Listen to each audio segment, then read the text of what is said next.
is it's the new anti-Semitism, and it legitimizes attacks against Jewish students. We've had examples of Jewish students that have come forward and said they feel intimidated, they don't want to identify themselves as being Jewish. That has happened on a lot of campuses recently.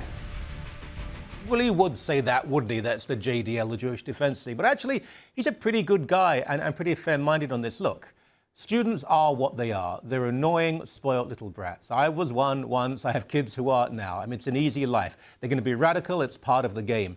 But to single out the only Jewish state in the entire world is deeply problematic, as it would be if they singled out the only Muslim state. There are many. Or the only Christian state. There are many. Paige McPherson, straight talk contributor at Sun News, and wonderful in so many ways. You've been covering this. I sit just behind you and I hear the phone calls you have with people, and you're pleading with them, can we not please discuss this? And they're so bloody-minded towards you. This is Ryerson now, which was a poly, now it's university, and apparently the whole of the IDF is mobilizing because Ryerson students are boycotting Israel. Yeah, what we saw at Ryerson University definitely is that a lot of students are intimidated. So what he was saying is correct, and what you're saying is correct. I have spoken with a lot of students, both at Ryerson University and at Windsor, the University of Windsor, where I've worked on similar stories to do with Israeli boycotts, and it's the same thing.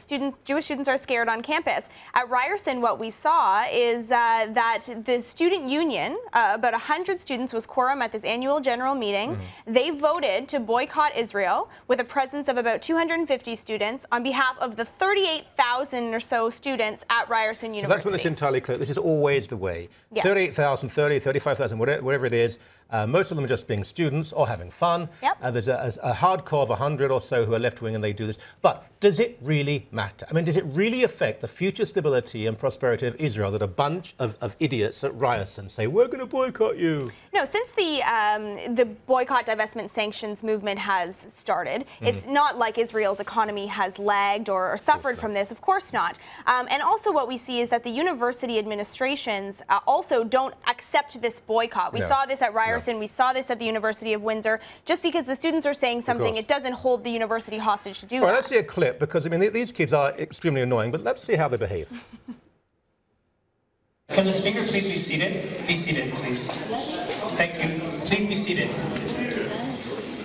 Please be seated. All those in favor of the motion? For all the Jews that stand with me, I am sorry, I am standing up for my dignity and my rights. Please. No, I am sorry. For all that stand with me. And so on and so on. Look, let's move on from this, because, I mean, frankly, although they irritate me, they don't matter in the long run, and they should just grow up. Justin Trudeau still has to grow up.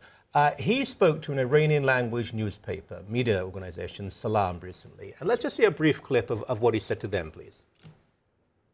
But whether it's a positioning around Israel or positioning around working closely with the United States, he's very, very much focused on what is going to play well at the ballot box. So he says, oh, here we have the Harper government trying to get the Jewish vote. Or did he mean the Jewish money? But then he gives a speech to a Jewish organization, and he seems to change his mind. Let's have a look at that, please. The Liberal Party of Canada will have Israel's back.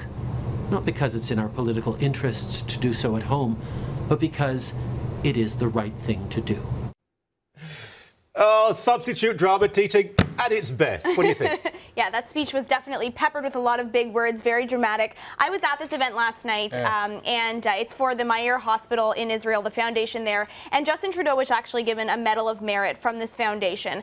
The event was well attended by a lot of liberals and a lot of people in the Jewish community. And yeah, this speech that he delivered via video, because he was home with his baby, so he couldn't make it apparently, was pretty different, I think, than what we heard when he was speaking to Salam, when he was speaking to the Iranian community, specifically even saying that he agrees with the government of Canada when it comes to negotiations, when it comes to the two-state solution. What? Oh, I agree with the government of Canada.